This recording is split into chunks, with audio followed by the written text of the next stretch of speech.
Pretty good. Now I'm dealing with the rest of them. I have to be careful because I'm not really that durable. So I can't just walk into 5 champions just like that. But I do have my passive, and I'm now putting away the Alistar, then the GP, looking for the Gwen. Face me. YouTube, welcome back to another batch of Game Deciding Brawls. One thing I want to say before we dive into it, because this is kind of interesting to me. Even though we played slightly less matches on stream for this batch, I played about 5 matches, one of which wasn't a Darius game, so I count that as 4 matches that we can look over, even though it was less matches to, you know, pick from and choose from. And, you know, that's not good if some of these matches would be empty, you know, in terms of what happened in the game.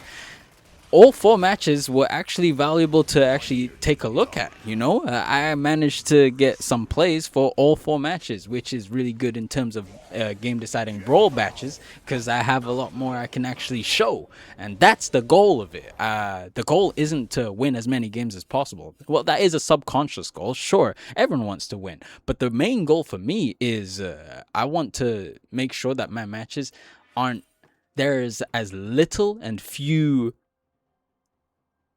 empty filler matches where you're stuck in lane versus an Ornn that's pressing Q and not doing anything and just waiting for one of the bot lanes to end up deciding the game with their bloodbath that they're having in the other side of the map. Those are the matches I hate the most, because there's not really much I can show apart from, oh, I out CS the Ornn. Great. Amazing. But that we don't have to worry about that, because that didn't happen in this batch. So we got a lot more we can actually look at, and that's pretty much good for us.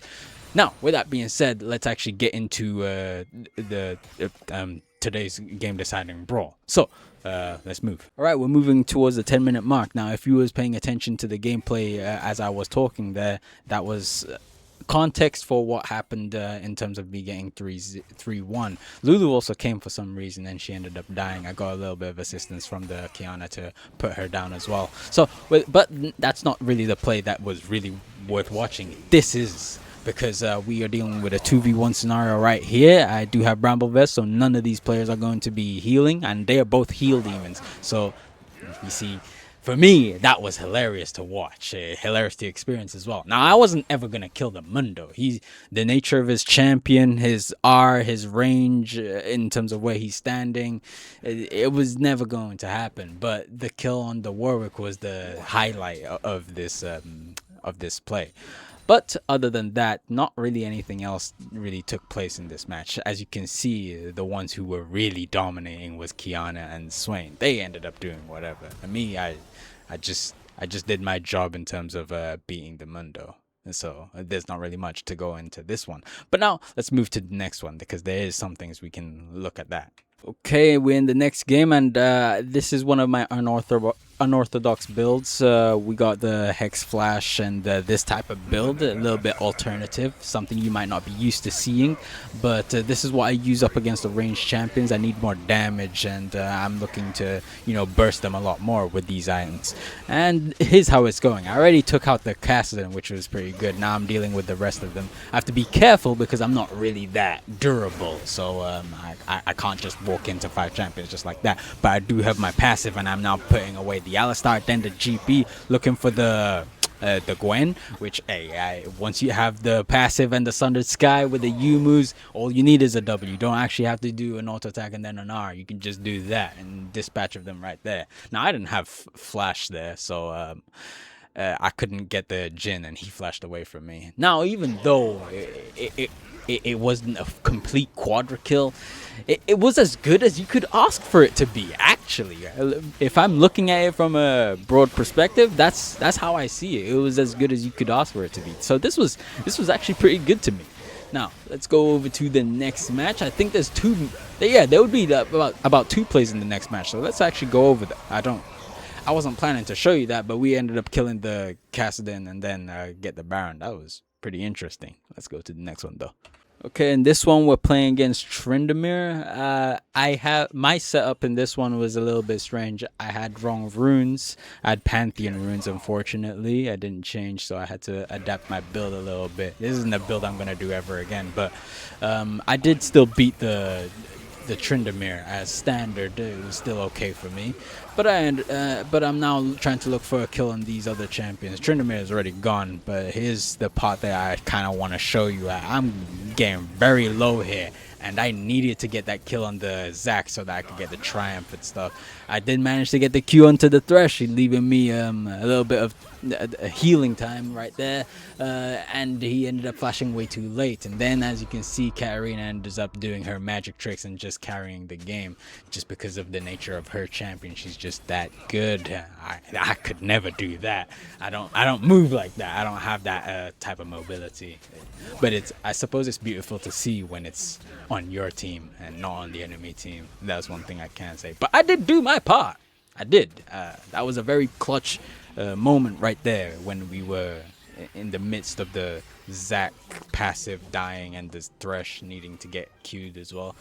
We were, I believe, like in single digits. No, well, that's a stretch, but it was like 100 HP. I would have died right there, I believe.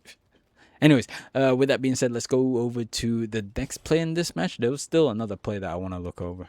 One thing I do want to apologize is I know if I don't sound too fluid in terms of casting everything, I am still trying to get into the midst of things, trying to get back into the thing, so you just bear with me.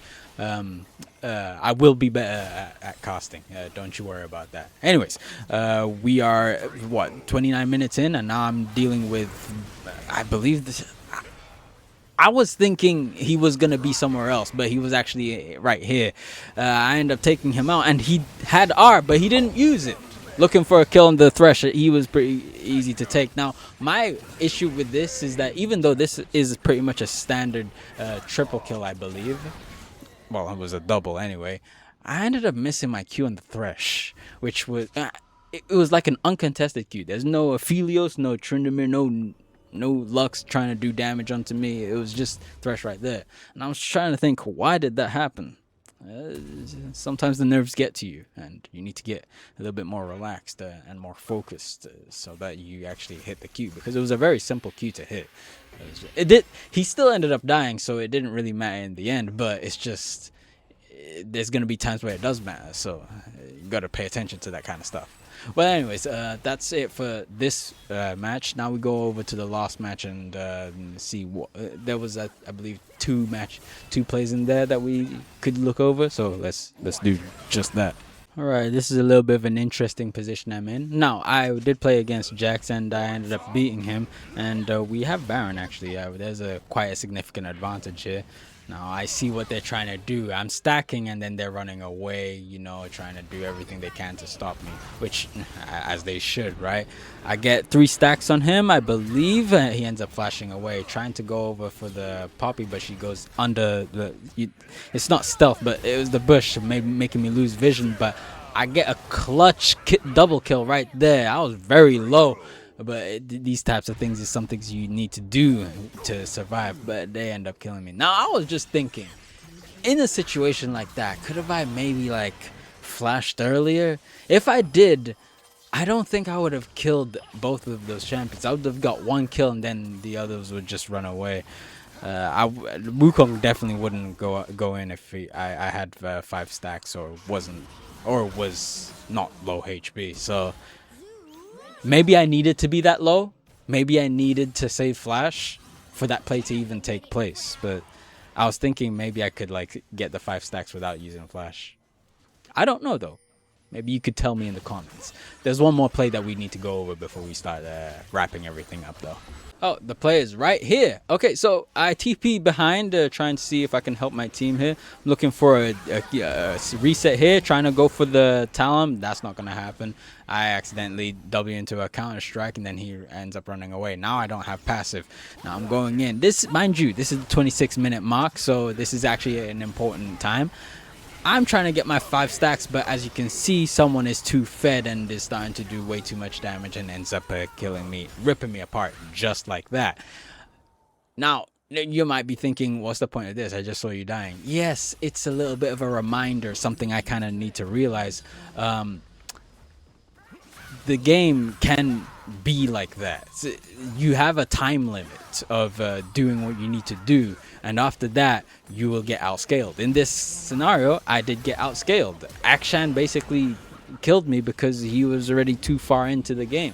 And I needed to push my advantage to put the game all the way to the Nexus around this time, because for the next, from now until the end of the game, he's just going to kill me. So it's a reminder that I need to push towards the end before this problem happens. Otherwise, well, I'm just gonna perma lose, you know. So it was just something I needed to know, and well, now you guys know. You know, sometimes I make mistakes. Well, I make mistakes quite often. I'm not gonna front, but yeah, that was interesting to me though. Information I needed to go ahead and get, and some things that happened that I kind of enjoyed. I'm not gonna lie. With that being said, though, that will be it for this video. Let's go over the post game screen and see exactly what the results of the matches were. Okay, so we have it right here. Don't mind this match. This is a match from before. But this match, it was the Mundo match. I did beat him in lane, but I didn't really do much after that. It wasn't that much of a filler game, so I don't want to put it low value. It was mid value. To be fair, I did get that one double kill there, so I got the kill on the Warwick, which featured into the play, so it's almost high value. So it's kind of in between. It's like mid high. It's not that bad actually. It's a not bad feature, so I actually like that this was here. This was a defeat. Now, I already reiterated this, but defeats don't really matter that much to me, so I don't. That's not something I mind. I did get a triple kill here, and I that's the value I take out of this, which makes this actually a high value game to me. I like this one. We did lose. It's kind of unfortunate because my bot lane kept getting caught by the Kassadin like 3-4 times. I suppose you could say, hey, that's becoming a pattern. Maybe you should shadow your bot lane, and when Kassadin next does it, you end up catching him and killing him. That's true. It's just Gangplank didn't have to worry about that kind of stuff because, well, his bot lane wasn't getting caught constantly and dying over and over again. It's kind of funny how he doesn't have to do that, but maybe it's just a me thing. That's something I need to pay attention to. Just because I need to doesn't mean they need to, you know. So, but hey, it was interesting, you know. So, this was a Pantheon game. You already know you already know my memo. If I'm not playing a Dyrone match, I don't really care about this. This was low value. This is always going to be low value. This was a waste of 33 minutes.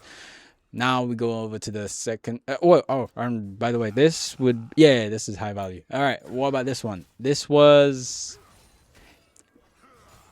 mid to high. It wasn't like an amazing play. I did perform against the Tryndamere. I did beat him. So we already beat 3 people in lane. That was pretty good from us. As for any plays, it was some decent play. It was a clutch play. That was interesting. But I wouldn't say it was amazing. It wasn't as good as, for example, this one. But yeah, I'd put this mid to high. Yeah, a mid high value. And then the last play of all, which was this, or the last match, which was this one. This was, like, I know it was a hard match, but I think it was alright. It wasn't gonna be winnable because they have Akshan with too many kills, and he was just gonna kill me regardless. But that one skirmish where I had to play versus those 3 champions, I think there was something I could have. Nah, there wasn't. Because if I did flash early, then they wouldn't commit to the fight in that way. It was always going to be a wild goose chase. or it wasn't gonna be a double kill or a triple kill. It was gonna be a single kill, or I trade 2 for 1. So that's what I think, though, because I don't believe they're gonna. If I flash, they're gonna continue fighting. They're just gonna split up and take the flash for 1. I don't believe that. As for the second one, it was just a lesson I needed to learn. Would I put this high value?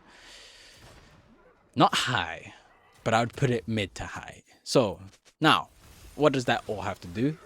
We had no low value games apart from this one, but we didn't even look at it, so it's not actually that bad.